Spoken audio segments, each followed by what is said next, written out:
Selamat malam. Salam damai sejahtera bagi kita semua.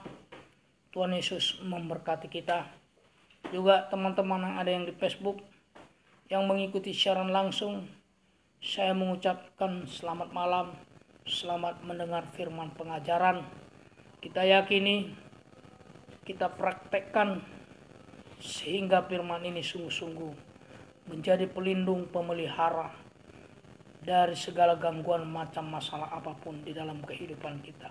Sekalipun dunia semakin mencekam, zaman semakin sulit, ingatlah hanya firman Tuhan yang sanggup untuk menolong kita. Untuk itu tekunilah, sungguh-sungguhlah supaya kita bisa mempraktekannya. Kita mulai dari kitab Markus pasal 10 ayat 32. Pemberitahuan ketiga tentang penderitaan Yesus. Yesus dan murid-muridnya sedang dalam perjalanan ke Yerusalem. Dan Yesus berjalan di depan. Murid-murid merasa cemas. Dan juga orang-orang yang mengikuti dia dari belakang merasa takut. Sekali lagi Yesus memanggil ke-12 muridnya. Dan ia mulai mengatakan kepada mereka apa yang akan terjadi atas dirinya. Inilah perjalanan Yesus. Puncak daripada perjalanannya, dia harus mengalami penderitaan, disesah, digantung di kayu salib, dianggap sebagai orang yang terkutuk. Tetapi pada hari ketiga dia akan bangkit kembali. Ini membuktikan bahwa dia adalah Allah, dia adalah Tuhan, dia adalah Maha Pencipta. Jadi Tuhan mengingatkan kepada murid-muridnya sampai 3 kali. Artinya pengikut-pengikut Yesus atau orang-orang Kristen itu hidupnya identik dengan penderitaan. Jadi supaya murid-murid mengetahui, 12 murid itu yang akan diutus dan dipakai oleh Tuhan. 1 Petrus 2 ayat yang kelima. 1 Petrus 2 ayat yang kelima. Dan biarlah kamu juga dipergunakan sebagai batu hidup untuk pembangunan satu rumah rohani bagi satu imamat kudus, untuk mempersembahkan persembahan rohani yang karena Yesus Kristus berkenan kepada Allah. Jadi inilah yang disebut imamat rajani. Itu 12 murid diutus dan mau dipakai oleh Tuhan. Disebut imamat rajani. Sama dengan imam-imam dan raja-raja. Sekarang kita membahas tentang pengutusan dulu. Ya. Syarat pengutusan. Nah, kita lihat dulu Yesaya pasal 6 ayat yang ke-8. Ini syarat pengutusan. Yesaya pasal 6 ayat yang ke-8. Ini syarat pengutusan. Yesaya pasal 6 ayat yang ke-8. Lalu aku mendengar suara Tuhan berkata, siapakah yang akan kuutus dan siapakah yang mau pergi untuk aku? Maka sahutku, ini aku, utuslah aku. Ini syarat pengutusan. Ada dengan kerelaan, ya, dengan kerelaan hati. Coba kita lihat ayat 11-nya lagi. Apa kata ayat 11-nya? Yesaya 6 ayat yang ke-11 tadi. Kemudian aku bertanya, sampai berapa lama ya Tuhan? Lalu jawabnya, sampai kota-kota telah lengang, sunyi sepi. Tidak ada lagi yang mendiami, dan di rumah-rumah tidak ada lagi manusia, dan tanah menjadi sunyi dan sepi.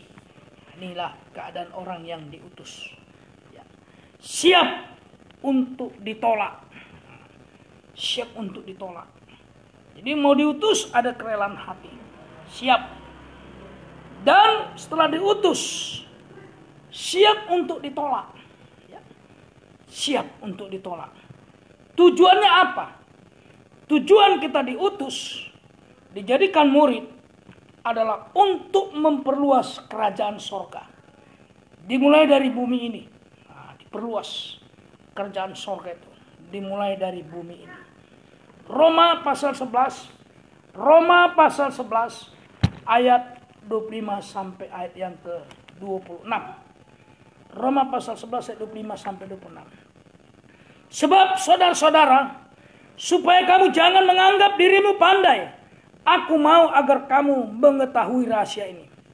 Sebagian dari Israel telah menjadi tegar, sampai jumlah yang penuh dari bangsa-bangsa lain telah masuk. Dengan jalan demikian, seluruh Israel akan diselamatkan seperti ada tertulis. Dari Sion akan datang penebus, ia akan menyingkirkan segala kefasikan daripada Yakub. Inilah dia. Ya, ini memperluas kerajaan sorga itu. Jadi mulai dari bumi, mulai dari bangsa Israel sampai kepada bangsa kafir, itulah kita. Di mata Tuhan hanya ada dua bangsa, satu Israel, satu kafir. Jadi dari Israel dulu diutus murid-murid itu sampai kepada kita bangsa-bangsa kafir. Semua ini akan dipakai oleh Tuhan. Tujuannya untuk melayani, ya, untuk melayani sampai kita semua bisa masuk dalam kerajaan sorga. Jadi pakai untuk melayani sampai masuk dalam kerajaan sorga. Jadi pengangkatan manusia ke sorga, sekali lagi, pengangkatan manusia ke sorga bukanlah sesuatu yang baru. Ya. Jadi orang Kristen jangan heran. Jangan ada bahasa orang Kristen, siapa rupanya yang pernah masuk ke sorga.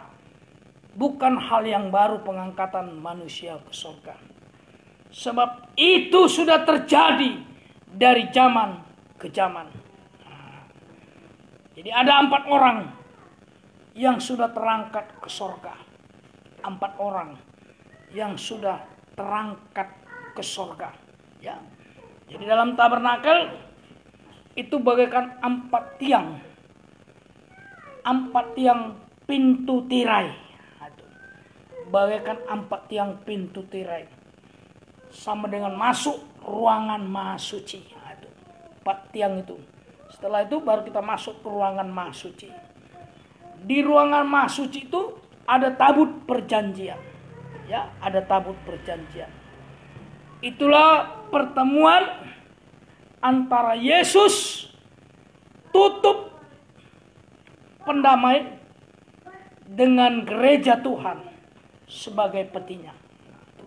Tutupnya ada 2 kerub, baru gereja Tuhan sebagai petinya. Ya, itulah ruangan Maha Suci. Itu digambarkan tahta kerajaan sorga. Digambarkan juga pesta kawin, pesta perjamuan kawin anak domba. Jadi 4 orang itu semua sudah naik ke dalam kerajaan sorga. Yang pertama adalah Henok. Ada yang pertama naik ke sorga. Henok. Itu terjadi pada zaman permulaan. Ya. Nah, mulai dari zaman Adam sampai zaman Abraham. Nah, zaman permulaan. Henok naik ke dalam kerajaan sorga. Jadi dihitung dari mulai zaman permulaan itu dari zaman Adam sampai zaman Abraham. Baru yang kedua Musa. Ya. Itu yang kedua. Musa. Yang ketiga Elia. Ya, Elia. Itu terjadi pada zaman pertengahan. Di zaman permulaan Henok, baru Musa dan Elia zaman pertengahan. Itulah zaman anak Allah. Dihitung dari zaman Abraham sampai kepada kedatangan Yesus yang pertama sekali ke dunia. Itu zaman pertengahan, ya. Dari zaman Abraham sampai zaman kedatangan Yesus yang pertama sekali ke dunia. Nah, pertama sekali ke dunia. Dan dia mati di kayu salib. Yesus mati di kayu salib. Baru yang keempat adalah Yesus sendiri. Dia firman yang telah menjadi manusia 100%. Dia manusia 100% dan Allah 100%. Dialah yang keempat, ya. Terjadi pada zaman akhir, ya. itulah zaman Allah Roh Kudus. Ya, zaman Allah Roh Kudus. Nah, dihitung mulai kematian Yesus sampai sekarang. Itulah zaman Allah Roh Kudus. Ya, itu terjadi pada zaman akhir, pada akhir zaman Allah Roh Kudus. Sekali lagi dihitung dari kedatangan Yesus pertama sampai kedatangan Yesus nanti yang kedua. Nah, itu zaman akhir, zaman Allah Roh Kudus. Ya, nah, inilah manusia dari bumi ini yang sudah terangkat ke surga. Jadi masih ada satu orang lagi yang akan terangkat ke surga. Siapa itu? Yaitu gereja Tuhan yang sempurna. Nah, kita semua. Kalau kita nanti mau disempurnakan, maka kita akan diangkat ke surga untuk bertemu dengan Bapa. Jika kita mau disempurnakan. Itulah yang disebut Israel dan kafir. Nah, Israel dan kafir. Ini yang dikatakan mempelai perempuan Kristus, sama dengan tubuh Kristus yang sempurna. Itu kita semua. Jadi tabernakel ini bukan milik pribadi. Ini milik semua orang. Milik semua orang Kristen. Karena ini ada tertulis dalam Alkitab. Nah, jadi jangan pesimis. Ya, ini milik orang Kristen. Dan tertulis di dalam kitab Keluaran. Kita mau dibentuk menjadi tubuh Kristus yang sempurna. Itu nanti terjadi pada saat kedatangan Yesus yang kedua kali. Itulah yang disebut masa terakhir dari akhir zaman. Jadi dengan empat saksi ini, Henok, Musa, Elia, dan Yesus, ini akan memberi saksi bahwa nanti kita juga akan terangkat ke surga. Tetapi ingat, semua kita ini harus mau masuk melalui proses yang luar biasa. Kita harus mau masuk proses yang luar biasa. Jadi proses pengangkatan ke kerajaan surga. Nah, ini kita pelajari dulu proses pengangkatan supaya masuk dalam kerajaan surga. Karena semua harus mau masuk proses yang luar biasa. Harus, supaya kita semua nanti terangkat tinggal bersama dengan Tuhan di kerajaannya. Tapi harus masuk dalam proses yang luar biasa. Sekarang kita pelajari proses yang luar biasa ini untuk pengangkatan kita supaya masuk ke dalam kerajaan surga. Kejadian pasal 5. Nah, kita buka dulu Kejadian pasal 5 ayat 22 sampai ayat yang ke-24. Nah, ini prosesnya. Kejadian pasal 5 ayat 22 sampai ayat yang ke-24. Dan Henok hidup bergaul dengan Allah selama 300 tahun lagi. Setelah ia memperanakkan Metusala, dan ia memperanakkan anak-anak lelaki dan perempuan. Jadi Henok mencapai umur 365 tahun. Dan Henok hidup bergaul dengan Allah. Lalu ia tidak ada lagi, sebab ia telah diangkat oleh Allah. Jelas ayatnya. Jadi orang yang percaya sama Alkitab harus percaya kepada firman ini. Bahwa Allah sudah mengangkat Henok. Dan dia tidak ada di bumi lagi. Jadi 300 tahun katanya. 300 tahun. Henok bergaul dengan Allah selama 300 tahun. Jadi 300 tahun ini bukanlah hal yang mudah. Ya, inilah pergaulan Henok dengan Tuhan. Jadi untuk sekarang kita nggak mungkin hidup 300 tahun. Nah, untuk sekarang kita lihat angka 300 itu. Berarti pergaulan Henok dengan Allah ditandai dengan angka 300. itulah angka rohani. Sama dengan angka kerajaan sorga. Itulah angka tabernakel. Panjangnya 100 hasta, lebarnya 50 hasta. Keliling, ya. Sama dengan 300 hasta.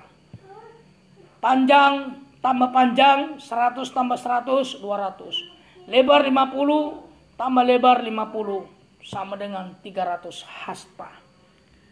Inilah panjang tabernakel. Inilah pergaulan Henokh dengan Allah. Sama dengan pergaulan tabernakel. Pergaulan kerajaan sorga. Jadi bergaul dengan Allah harus berdasarkan pergaulan tabernakel. Dan jangan bergaul dengan hanya sampai gereja besar. Jangan. Ya, jangan bergaul dengan Tuhan dengan hanya sampai gereja besar. Ya, jemaat banyak, jangan. Ijazah tinggi atau punya kebun sawit atau punya toko yang besar, punya perusahaan yang besar, luas. Tetapi kita bergaul harus sampai bisa terangkat ke dalam kerajaan sorga. Jika tidak, nanti semua akan menjadi sia-sia. Saya tidak larang saudara-saudara mau jadi orang kaya, mau punya prestasi tinggi, mau punya pejabat, apapun itu. Tapi ingat, jangan sampai di situ bergaul. Tapi kita harus bergaul sampai terangkat masuk dalam kerajaan surga. Jadi angka 300 itu menunjukkan dua hal, ya. Angka 300 itu menunjukkan dua hal. Satu, halaman tabernakel. Nah, ini dia. Ya. Yang ke-300 itu halaman tabernakel. Halaman tabernakel itu 300 hasta. Ya. 300 hasta. Jadi bergaul dengan Allah. Kita masuk halaman tabernakel. Dan jangan kita tinggal di padang gurun. Sebab di padang gurun itu adalah tempat kebinasaan. Maka harus masuk halaman. Nah, ini halamannya. Terus, ya, panjangnya 100 hasta, lebarnya 50 hasta. Tuh, masuk ke dalam. Itu halaman tabernakel. Jangan tinggal kita di padang gurun. Karena padang gurun itu adalah daerah kebinasaan. Apa masuk halaman? Apa itu masuk halaman?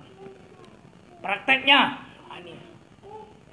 Bagaimana cara masuk halaman itu? Apa itu masuk halaman? Nah, kita lihat dulu prakteknya. Prakteknya bagian A. Masuk pintu gerbang. Nah, ini dia pintu gerbang. Ya, masuk pintu gerbang. Jadi pintu gerbang itu artinya percaya kepada Yesus lewat mendengar dari firman Allah. Nah, itu pintu gerbang. Kita masuk berarti kita percaya kepada Yesus lewat mendengar firman Allah. Roma 10 ayat 17. Roma pasal 10 ayat yang ke-17. Jadi iman timbul dari pendengaran dan pendengaran oleh firman Kristus. Nah, ini percaya sama Yesus.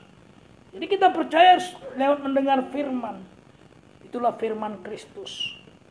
Firman Kristus itu artinya firman yang diurapi oleh Roh Kudus.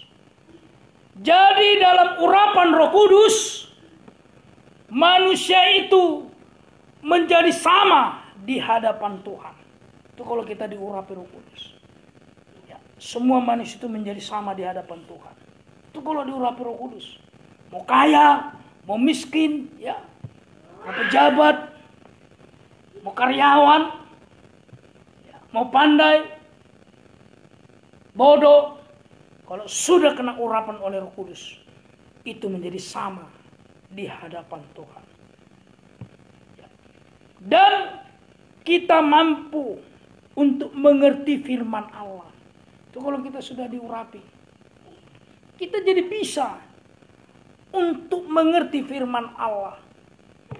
Jadi manusia yang percaya kepada Tuhan adalah orang yang selalu mendengar firman Allah. Itu orang yang percaya, manusia yang percaya kepada Tuhan adalah orang yang selalu mendengar firman Allah. Dan firman Allah inilah yang akan mendorong kita untuk mengaku dosa. Firman ini yang mendorong kita untuk mau mengaku dosa. Sehingga kita mendapat pengampunan. Artinya kita tidak dihukum. Tetapi kita diampuni oleh darah Yesus. Ini orang yang percaya kepada Tuhan. Orang yang suka mendengar firman. Dan itu yang akan mendorong dia untuk mau mengakui dosanya, kekurangannya, kelemahannya. Sehingga kita itu mendapat pengampunan. Artinya kita tidak dihukum. Darah Yesus itu akan mengampuni kita. Itu bagian A. Itu praktek A. Praktek B, mesbah korban bakaran. Tadi pintu gerbang. Ini mesbah korban bakaran. Ini B. Ya, tempat pengampunan dosa. Nah, di sini tempat pengampunan dosa. Nah, di baptisan darah kan. Tempat pengampunan dosa. Artinya itulah salib Kristus. Ya, tempat pengampunan dosa. Sama dengan salib Kristus. Sehingga kita tidak mau berbuat dosa lagi. Tapi kalau kita masih mau mengulang-ulang dosa, berarti kita masih menjadi orang kafir. Kafir itu lambangnya maaf anjing dan babi. Itu kalau masih mau mengulang-ulang dosa, ya. Itu kalau masih mau mengulang-ulang dosa. Itu praktik B, ya. Mesbah korban bakaran, salib Kristus, ya. Tempat pengampunan dosa. Itulah salib Kristus. C-nya praktek C, Roma pasal 6 ayat yang keempat. Nah, kita lihat dulu Roma pasal 6 ayat yang keempat. Dengan demikian kita telah dikuburkan bersama-sama dengan dia oleh baptisan dalam kematian, supaya sama seperti Kristus telah dibangkitkan dari antara orang mati oleh kemuliaan Bapa, demikian juga kita akan hidup dalam hidup yang baru. Ini praktik C, bejana pembasuhan. Nah, ini baptisan air, ya, bejana pembasuhan. Nah, baru praktik D, bejana pembasuhan itu adalah baptisan air. Praktik D adalah pintu kemah. Nah, ini dia pintu kemah. Nah, ini baptisan Roh Kudus, pintu kemah. Ini baptisan Roh Kudus. Jadi C dan D ini dijadikan satu, ya. Dijadikan satu. Yohanes pasal 3 ayat yang kelima. Yohanes pasal 3 ayat yang kelima. Jawab Yesus, aku berkata kepadamu, sesungguhnya jika seorang tidak dilahirkan dari air dan roh, ia tidak dapat masuk ke dalam kerajaan Allah. Nah, jadi C dan D ini dijadikan satu, menghasilkan kelahiran baru, hidup baru. Nah, ini yang boleh masuk dalam kerajaan surga, hidup baru. Jadi apa itu hidup baru? Apa itu hidup baru? Hidup baru adalah hidup dalam kebenaran. Hidup dalam kebenaran. Sama dengan semua harus benar. Nah, ini kita berusaha. Ini hidup dalam kebenaran. Semua harus diusahakan benar. Ya, semua harus benar. Inilah yang disebut bergaul dengan Allah. Hidup dalam kebenaran. Semua harus benar. Inilah yang disebut bergaul dengan Allah. Jadi hamba Tuhan atau anak Tuhan, kalau tidak benar, itu sama dengan bukan bergaul dengan Allah, melainkan bermusuhan. Itu hamba Tuhan maupun anak Tuhan. Kalau kita tidak benar, itu berarti kita bukan bergaul dengan Allah, melainkan bermusuhan dengan Allah. Inilah angka 300 yang pertama. Ya, angka 300 yang pertama. Halaman tabernakel. Jadi angka 300 yang kedua. Angka 300 yang kedua. Ruangan suci dan ruangan maha suci. Nah, itu angka 300 yang kedua. Ada dua hal angka 300. Tadi halaman. Ya, panjang 100, lebar 50. 100 tambah 100, 200, 50 tambah 50, 100. 200 tambah 100, 300 hasta. Itu angka tabernakel yang pertama. Ya, angka 300 yang pertama. Jadi angka 300 yang kedua, ruangan suci dan ruangan maha suci. Ruangan suci ini panjangnya 20 hasta. Nah, itu. Ya, 20 hasta. Lebarnya 10 hasta. Itu ruangan suci. Ya, panjang 20 hasta, lebarnya 10 hasta. 20 kali 10 sama dengan 200 hasta. Itu ruangan suci. Ya. 20 kali 10 sama dengan 200 hasta. Itu ruangan suci. Ruangan maha suci panjangnya 10, lebarnya 10. Nah, 10 hasta panjang, lebar 10 hasta.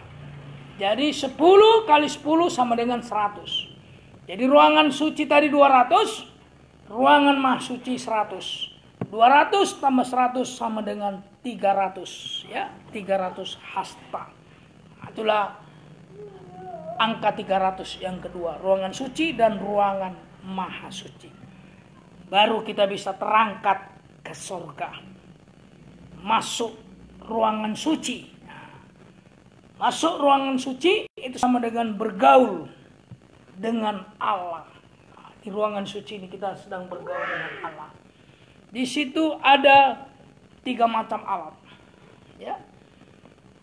Meja roti sajian dan pelita emas dan mesbah dupa emas. Ya, 3 macam alat. Sekarang arti rohaninya penggenapan hukum Taurat. Itu arti rohaninya. Penggenapan hukum Taurat. Jadi mulai zaman awal sampai zaman akhir. Sesudah baptisan air, baru kita boleh masuk ruangan suci. Kisah para Rasul 2, Kisah para Rasul pasal 2, ayat 41 sampai ayat 42. Nah, ini baptisan air. Baru kita masuk ruangan suci. Dibaptis air dulu. Kisah para Rasul 2, 41, 42. Orang-orang yang menerima perkataannya itu memberi dibaptis. Dan pada hari itu jumlah mereka bertambah kira-kira 3.000 jiwa. Mereka bertekun dalam pengajaran rasul-rasul. Dan persekutuan itu pelita emas.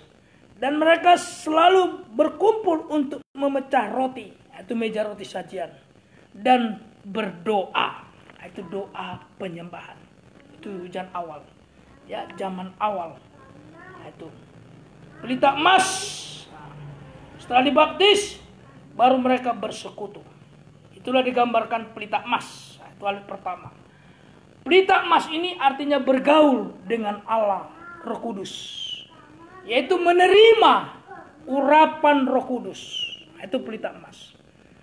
Baru meja roti sajian. Ini ya. Kita bergaul dengan Allah Anak. Itulah firman Allah atau pendalaman Alkitab dan perjamuan suci sama dengan korbannya. Itu meja roti sajian. Jadi setelah dibaptis baru bergaul dengan Allah Roh Kudus, dengan Allah Anak. Baru mesbah dupa emas katanya. Itu kita sedang bergaul dengan Allah Bapa. Bergaul di dalam kasih-Nya. Jadi semua ini sama dengan tekun dalam kandang penggembalaan. Tekun dalam kandang penggembalaan. Bergaul dengan Allah Roh Kudus, bergaul dengan Allah Anak, dan bergaul dengan Allah Bapa. Tekun dalam penggembalaan, dalam kandang penggembalaan. Jadi disinilah kita sungguh-sungguh menjadi domba yang tergembala. Itu di dalam kandang penggembalaan. Kita semua menjadi domba yang tergembala. Sama dengan bertumbuh baik secara kuantitas maupun secara kualitas. Sama dengan kita sedang bergaul dengan Allah Tritunggal. Banyak orang berkata mereka bergaul dengan Allah, padahal hidupnya tidak benar. Nah, ini nggak benar. Ya. Bergaul dengan Allah Tritunggal, hidup kita harus benar hidup kita. Jadi kalau kita bergaul dengan Allah Tritunggal, ya, harus benar hidup kita. Mengapa kita harus dalam kandang? Mengapa harus dalam kandang? Jawabnya, karena domba yang gemuk maupun yang kaya maupun yang pandai, ya, dan lain-lain, ya. Mau kaya, mau gemuk, mau hebat, mau berprestasi, apalagi, dan lain-lain. Semakin gemuk, semakin kaya, semakin pandai, mereka semakin tidak bisa melawan setan. Tidak bisa melawan setan. Makanya kita harus dalam kandang penggembalaan. Di sanalah kita dapat melawan setan. Dalam kandang penggembalaan. Karena kalau tidak masuk dalam kandang, domba akan menjadi liar. Akan menjadi liar. Liar akan menjadi sasaran singa. Tetapi kalau dalam kandang, domba-domba bisa menghadap apa saja. Karena ada gembala agung. Semoga kita bisa mengerti. Jadi lewat kekuatan meja roti sajian dan pelita emas dan mesbah dupa emas. Ini yang memberi kita kekuatan kalau kita dalam kandang. Ya, kita akan dapat melawan setan, singa-singa. Kita akan dapat melawannya dengan kekuatan meja roti sajian, pelita emas dan mesbah dupa emas. Nah, kita lihat dulu kekuatan meja roti sajian. Yang pertama, ini. Jadi meja roti sajian ini sebenarnya bangsa kafir tidak layak, ya, untuk menerima firman. Meja roti sajian itu gambaran firman. Bangsa kafir tidak layak. Kita lihat dulu Matius 15. Nah, inilah bangsa kafir. Matius 15 ayat 21 sampai ayat yang ke-28. Nah, ini bangsa kafir. Lalu Yesus pergi dari situ dan menyingkir ke daerah Tirus dan Sidon. Nah, ini daerah kafir. Maka datanglah seorang perempuan Kanaan dari daerah itu dan berseru, "Kasihanilah aku ya Tuhan, anak Daud, karena anakku perempuan kerasukan setan dan sangat menderita." Tetapi Yesus sama sekali tidak menjawabnya. Lalu murid-muridnya datang dan memintanya kepadanya, "Suruhlah ia pergi mengikuti kita," dengan berteriak-teriak. Jawab Yesus, "Aku diutus hanya kepada domba-domba yang hilang dari umat Israel." Tetapi perempuan itu mendekat dan menyembah dia sambil berkata, "Tuhan, tolonglah aku." Tapi Yesus menjawab, "Tidak patut mengambil roti yang disediakan bagi anak-anak dan melemparkannya kepada anjing." Kata perempuan itu, "Benar Tuhan." Namun anjing itu makan rema-rema yang jatuh dari meja tuannya. Maka Yesus menjawab dan berkata kepadanya, "Hai ibu, besar imanmu, maka jadilah kepadamu seperti yang kau kehendaki." Dan seketika itu juga anaknya sembuh. Inilah bangsa kafir, ya, tidak layak. Domba Tuhan hanya bangsa Israel. Itu domba Tuhan. Hanya bangsa Israel. Jadi dikatakan tadi ayat 26, kafir. Nah, kita kafir. Kita ini bukan domba. Ya, tidak domba. Jadi kalau bukan domba, artinya kita tidak layak untuk bergaul dengan Allah. Tidak layak kita bergaul dengan Allah. Tidak layak untuk makan firman pengajaran. Inilah keadaan kita sebagai bangsa kafir. Tidak layak untuk menerima firman Allah. Ini karena kita tidak layak untuk mengikuti pendalaman Alkitab. Makanya kita ini jangan sombong loh. Kita bangsa kafir ini jangan sombong. Ya. Jadi hanya karena korban Kristus maka kita dilayakkan. Hanya karena korban Kristus. Makanya ini bangsa kafir ini ya, jangan sombong.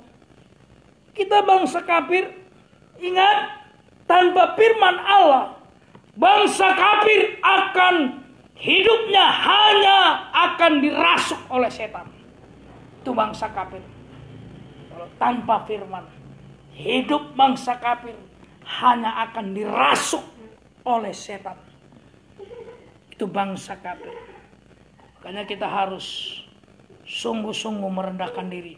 Ingat, kita bangsa kafir. Jangan lupa bahwa kita sebenarnya tidak layak. Kita hidup, bangsa kafir itu hidup. Maaf, ini saya hanya seperti anjing dan babi. Itu bangsa kafir. Itulah saya, bangsa kafir. Makanya kita jangan sombong. Kita hanya bangsa kafir. Ini akhir-akhir saya lihat orang-orang Kristen ini banyak kurang peduli akan firman. Semakin COVID semakin merajalela, kita orang-orang Kristen ini semakin gak peduli. Saya lihat juga di Facebook ada yang ngomong pendeta kalau khotbah semua merasa benar sendiri. Kembali ke Alkitab loh. Siapa yang kembali ke Alkitab itu yang benar. Tapi jangan kita omong-omongkan. Berarti kita tidak suka dengan pendeta. Mungkin kalau kamu duduk dengan pendeta di warung, kamu gak suka membayar dia minum. Gak suka kamu membayar dia makan. Karena kamu sudah vonis seperti itu. Hamba-hamba Tuhan. Ingat, gak semua itu jahat. Tidak semua nabi-nabi itu nabi palsu. Banyak nabi-nabi yang benar. Kita bangsa kafir harus hati-hati. Ya, hati-hati. Jangan menjadi sombong. Kita hidup sekali lagi hanya seperti anjing dan babi. Itu saya. Jangan ada yang tersinggung. Saya juga bangsa kafir. Ya. Artinya kita adalah orang-orang yang najis. Jadi sebagai bangsa kafir kita harus sungguh-sungguh menjilat remah-remah. Seperti perempuan Kanaan tadi. Sungguh-sungguh menjilat remah-remah. Sungguh-sungguh menghargai firman Allah. Maka kita akan disucikan. Dari anjing kita berubah menjadi domba. Dari kafir kita berubah menjadi Israel rohani. Dari manusia daging kita berubah menjadi manusia rohani. Dimulai kita harus dengar-dengaran. Ingat, kalau kita dengar-dengaran, sama dengan kita tidak akan dikuasai oleh maut. COVID-19 tidak akan menguasai kita. Itu kalau kita dengar-dengaran kepada firman Allah. Kita tidak akan dikuasai oleh maut. Yohanes 8 ayat 51. Kita lihat dulu Yohanes 8 ayat 51.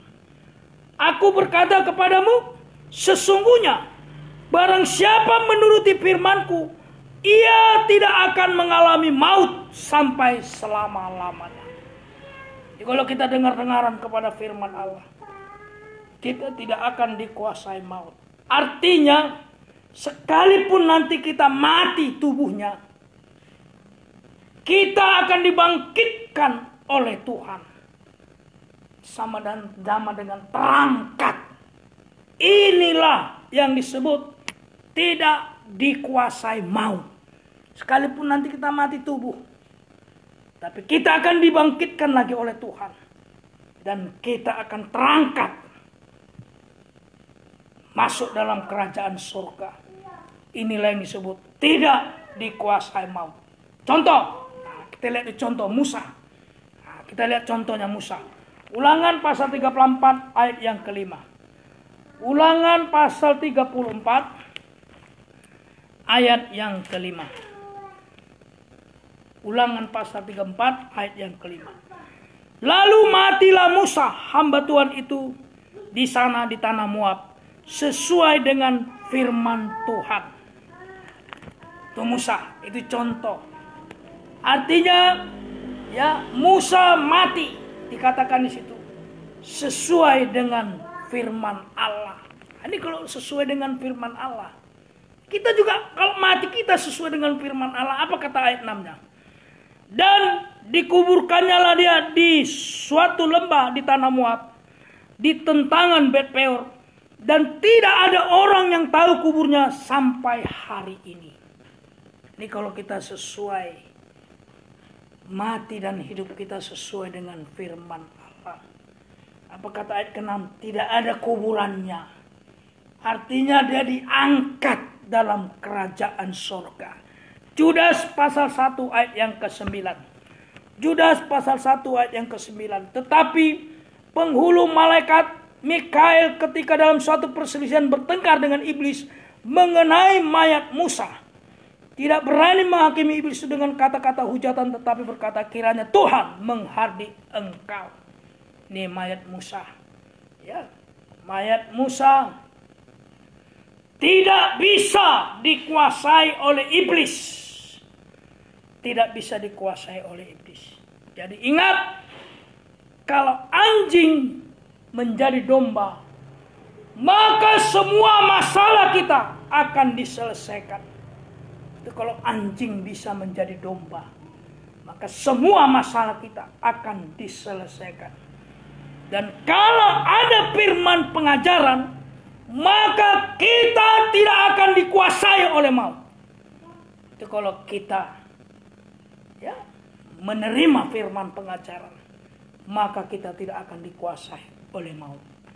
Jadi Musa ini tiang pertama dari pintu tirai, ya. 4 tiang itu pintu tirai. Musa ini tiang pertama dari pintu tirai. Itu meja roti, sajian yang pertama. Ya, bangsa kafir tidak bisa untuk menerima firman Allah. Itu kekuatannya, meja roti. Sekarang yang kedua, pelita emas. Kisah para Rasul 10, Kisah para Rasul 10 ayat 44 sampai ayat 45. Kisah para Rasul 10 ayat 44 sampai ayat 45. Ketika Petrus sedang berkata demikian turunlah Roh Kudus ke atas semua orang yang mendengarkan pemberitaan itu. Dan semua orang percaya dari golongan bersunat yang menyertai Petrus tercengang-cengang karena melihat bahwa karunia Roh Kudus dicurahkan ke atas bangsa-bangsa lain juga. Ini pelita emas. Jadi bangsa kafir itu mendapat kemurahan lewat pencurahan Roh Kudus. Itu bangsa kafir. Kita bangsa kafir, sekali lagi mendapat kemurahan lewat pencurahan Roh Kudus. Untuk apa Roh Kudus itu? Untuk apa Roh Kudus itu? Roma pasal 15 ayat 16. Roma pasal 15 ayat yang ke-16. Untuk apa Roh Kudus itu? Roma pasal 15 ayat yang ke-16. Yaitu bahwa aku boleh menjadi pelayan Kristus Yesus bagi bangsa-bangsa bukan Yahudi dalam pelayanan pemberitaan Injil Allah, supaya bangsa-bangsa bukan Yahudi dapat diterima oleh Allah sebagai persembahan yang berkenan kepadanya, yang disucikan oleh Roh Kudus. Nah, itu gunanya Roh Kudus. Ya, untuk apa itu Roh Kudus? Guna Roh Kudus supaya bangsa kafir bisa dipersembahkan bagi Allah. Itu kalau Roh Kudus mengurapi kita. Itu kegunaan Roh Kudus. Sehingga kita yang haram menjadi halal di hadapan Tuhan. Lewat urapan Roh Kudus. Inilah perlunya Roh Kudus. yang kafir, yang haram dijadikan menjadi halal dan bisa dipersembahkan kepada Allah. Sebab anjing dan babi itu gambaran binatang haram. Itulah gambaran bangsa kafir. Itulah kita, saya. Gambaran kafir adalah anjing dan babi. Binatang haram. Tidak boleh dipersembahkan kepada Allah. Tetapi karena urapan Roh Kudus memberikan karunia-karunia kepada kita, sehingga kita menjadi halal. Bisa dipersembahkan kepada Tuhan.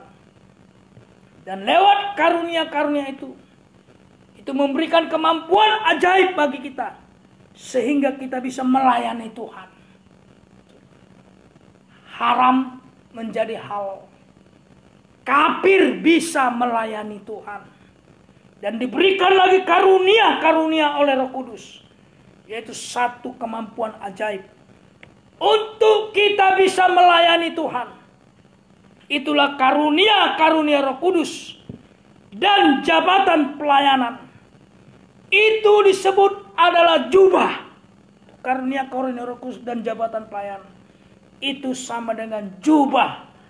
Jadi kalau ini ditanggalkan, maka keadaan kita sama dengan telanjang.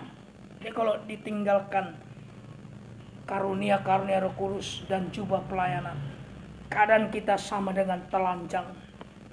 Jadi melayani itu harus sesuai dengan jabatan. Ya, melayani harus sesuai jabatan yang dipercayakan oleh Tuhan. Dan melayani Tuhan harus sampai garis akhir, sampai Tuhan datang yang kali kedua. Itu melayani Tuhan harus sesuai dengan jabatan yang dipercayakan Tuhan. Jangan kita kaki jadi tangan. Oh, jangan. Ya, kalau tangan, kalau kaki. Jangan kaki menjadi tangan. Jangan tangan menjadi kaki. Bisa, tapi sebentar. Dan melayani Tuhan harus sampai garis akhir, sampai mati, atau sampai Tuhan datang yang kedua kali. Kita lihat dulu 2 Timotius 4 ayat yang ke-7. 2 Timotius pasal 4 ayat yang ke-7. 2 Timotius 4 ayat yang ke-7. Aku telah mengakhiri pertandingan yang baik. Aku telah mencapai garis akhir dan aku telah memelihara iman. Dan inilah kekuatan Roh Kudus, ya. Kemampuan atau yang memampukan kita untuk melayani Tuhan sampai garis akhir, sampai mati, sampai Tuhan datang yang kedua kali. Ini melayani Tuhan, ya. Harus garis mati, sampai mati, sampai Tuhan datang yang kali kedua. Kita harus tetap melayani Tuhan. Kalau tidak, berarti kita telanjang meninggalkan jubah yang dipercayakan Tuhan kepada kita. Jadi sikap kita sekarang, sikap kita terhadap karunia Roh Kudus. Ini sikap kita, ya. Bagaimana sikap kita terhadap karunia Roh Kudus? Jawabnya adalah harus berkobar-kobar. Berkobar-kobar, ya. Mau miskin, mau pendeta miskin, mau pendeta kaya, harus berkobar-kobar. Harus setia, ya. Harus setia. Tidak pernah kendor. Ini melayani Tuhan. Ini sikap kita terhadap karunia Roh Kudus. Jangan boleh kendor. Tidak boleh menurun. Sekalipun usia sudah tua. Sekalipun mau mati. Ya, jangan mundur. Harus berkobar-kobar. Sekalipun kita sudah tua, bahkan sudah sakit-sakit. Inilah kalau kita bersama dengan Roh Kudus. Maka kita akan makin setia. Itu kalau kita bersama Roh Kudus. Makin setia. tidak terbatas. Jadi pelayanan yang suci dan yang setia itu pelayanan bagaikan nyala api. Ibrani pasal 1 ayat 7. Itu pelayanan yang suci dan setia, bagaikan pelayanan nyala api. Ibrani 1 ayat 7. Dan tentang malaikat-malaikat ia berkata, yang membuat malaikat-malaikatnya menjadi badai dan pelayan-pelayannya menjadi nyala api. Itu pelayanan yang setia dan yang suci, bagaikan nyala api. Kita lihat di Wahyu pasal 1 ayat 14. Wahyu pasal 1 ayat 14. Di pelayan Tuhan. Kepala dan rambutnya putih bagaikan bulu yang putih meta, dan matanya bagaikan nyala api. Itu pelayan yang setia dan suci bagaikan nyala api. Mata Tuhan bagaikan nyala api. Sehingga kita disebut biji mata Tuhan sendiri. Jadi kalau kita setia dan suci bagaikan nyala api, maka kita disebut biji mata Tuhan sendiri. Karena mata Tuhan bagaikan nyala api. Artinya biji mata Tuhan sama dengan kita tidak pernah ditinggalkan Tuhan. Tidak pernah ditinggalkan Tuhan. Sama dengan milik Tuhan sendiri. Milik Tuhan sendiri. Contoh Elia. Kita lihat di contoh. Tadi contoh Musa. Hidup sesuai dengan firman Allah. Contoh Elia. Ini nyala api. Ya, milik Tuhan sendiri. Tidak pernah ditinggalkan. Biji mata Tuhan. Contoh Elia. Elia pernah lemah. Tetapi dia tetap dikuatkan oleh Tuhan. Ketika dia berhadapan dengan perempuan Isabel. Dia pernah lemah. Tapi dia dikuatkan oleh Tuhan. Artinya Elia kuat sehingga dia terangkat ke dalam kerajaan surga. Jadi dia waktu terangkat ke dalam kerajaan surga. 2 Raja-Raja 2 ayat 9 sampai 11. Ini kita lihat dia diangkat oleh Tuhan ke surga. Dan sesudah mereka sampai di seberang, berkatalah ia kepada Elisa, mintalah apa yang hendak kau lakukan kepadamu sebelum aku terangkat daripadamu. Jawab Elisa, biarlah kiranya aku mendapat 2 bagian dari rohmu. Berkatalah Elia, yang kau minta itu adalah sukar. Tetapi jika engkau dapat melihat aku terangkat daripadamu, akan terjadilah kepadamu seperti yang demikian. Dan jika tidak, tidak akan terjadi. Sedang mereka berjalan terus sambil berkata-kata. Tiba-tiba datanglah kereta berapi dengan kuda berapi memisahkan keduanya. Lalu naiklah Elia ke surga dalam angin dan badai. Ini Elia kuat, Elia diangkat sampai masuk dalam kerajaan surga. Jadi hamba Tuhan yang setia dan yang berkobar-kobar satu waktu akan terangkat ke dalam kerajaan surga. Itu hamba Tuhan yang setia dan yang berkobar-kobar.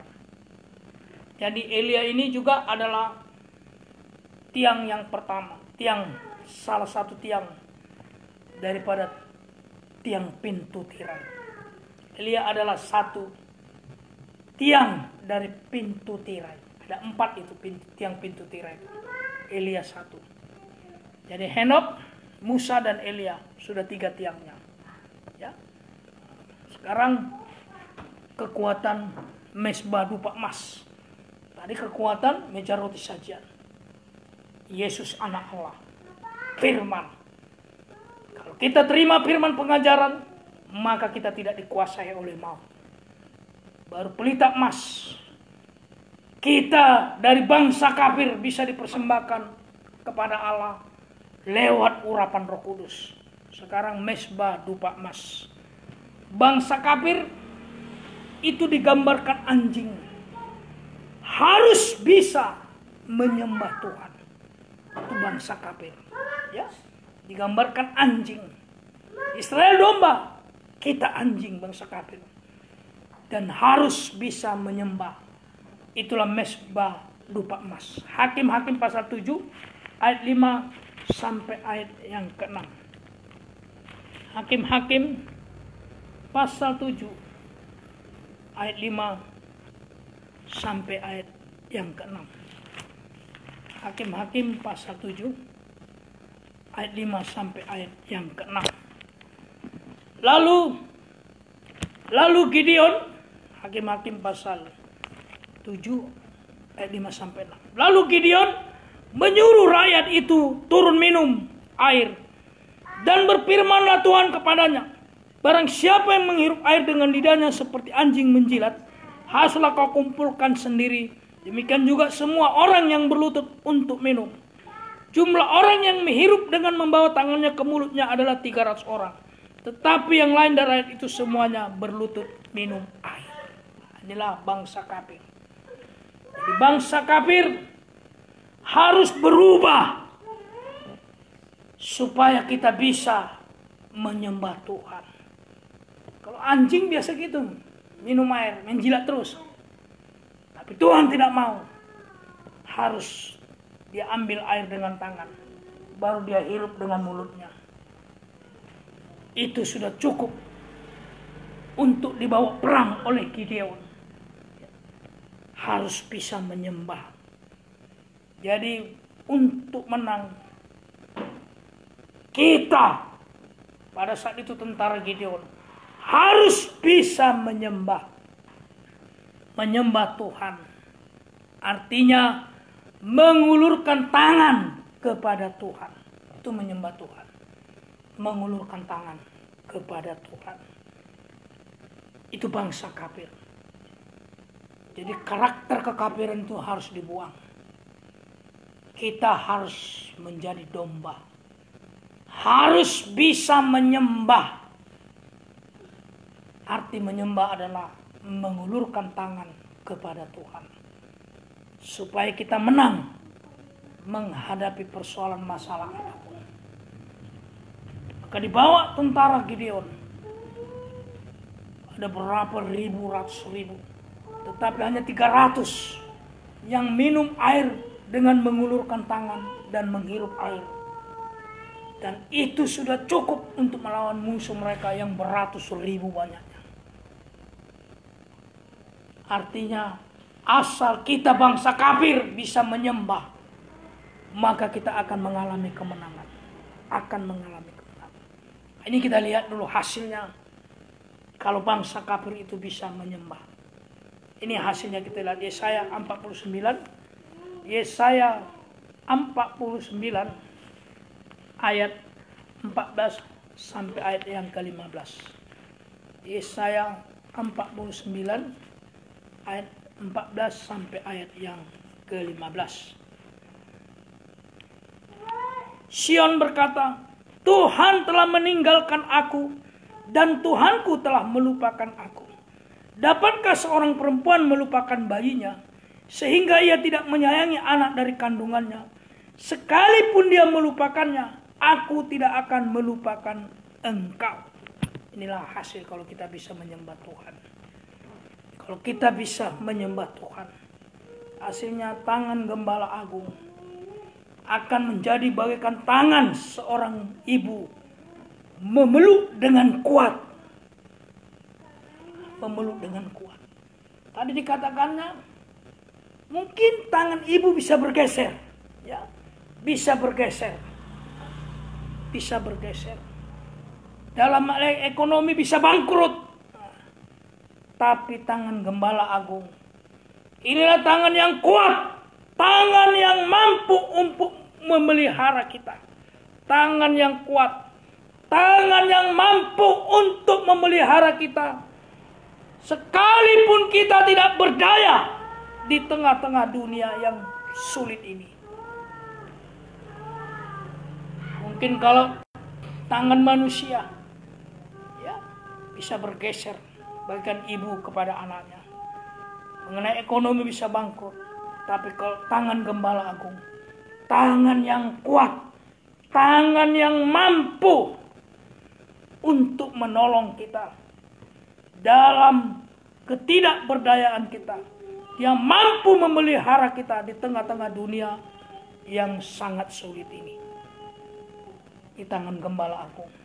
Jadi ingat anak Tuhan, kita bukan hidup mungkin dari ijazah, mungkin dari kelapa sawit banyak, mungkin dari toko, mungkin karena pegawai negeri. Kita bukan hidup dari situ. Tapi ingat, kita ini hidup dari Gembala Agung. Inilah yang mampu membahagiakan kita. Jadi jangan karena usaha, pekerjaan, bisnis, atau kelapa sawit, atau prestasi, kita tidak beribadah lagi. Jangan. Tapi ingatlah tangan Gembala Agung. Itulah tangan yang kuat. Tangan yang sanggup untuk menuntun kita ke masa depan yang indah. Lewat ibadah.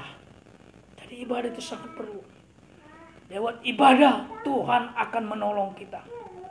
Ingat bangsa Israel ketika mereka berjalan 40 tahun di padang gurun. Tetapi karena mereka beribadah, mereka terpelihara di padang gurun. Tidak menabur, apalagi menuai nggak bisa. Tapi mereka terpelihara. Itu sekitar 3 juta lebih kurang banyaknya. Mereka terpelihara. Apalagi kita cuma hanya keluarga. Percayalah kepada tangan Gembala Agung. Dia yang sanggup memelihara kita dari segala sakit penyakit, bahkan dari segala keadaan ekonomi yang sangat sulit ini. Di tengah-tengah dunia yang semakin sulit, keadaan kita semakin tidak berdaya. Jadi hanya tangan Gembala Agung lah yang sanggup untuk menolong kita. Ini hasil pertama. Asal kita bisa menyembah. Asal kita bisa menyembah. Sekalipun kita bangsa kafir. Tangan Gembala Agung kuat, mampu untuk memelihara kita lewat ibadah-ibadah. Hasil kedua, 1 Petrus 5 ayat yang ke-6. 1 Petrus pasal 5 ayat yang ke-6. 1 Petrus pasal yang ke-5 ayat yang ke-6. Karena itu, rendahkanlah dirimu di bawah tangan Tuhan yang kuat, supaya kamu ditinggikannya pada waktunya. Ini hasil yang kedua. Tangan yang kuat, tangan yang penuh kasih, itu akan mengangkat kita tepat pada waktu. Ini kalau kita ada dalam hidup dalam penyembahan. Kafir bisa menyembah. Tangan Tuhan yang kuat, tangan yang penuh kasih, ini yang akan mengangkat kita tepat pada waktunya. Memulihkan kita dari segala kegagalan-kegagalan kita. Dan menyucikan kita. Dan mengubahkan kita. Sampai satu waktu kita berubah menjadi Israel rohani. Menjadi mempelai perempuan Kristus. Kita diangkat, kita masuk dalam kerajaan sorga. Kita duduk di tahta Tuhan selama-lamanya. Kita mau menerima perjamuan suci. Kita mau menerima perjamuan suci.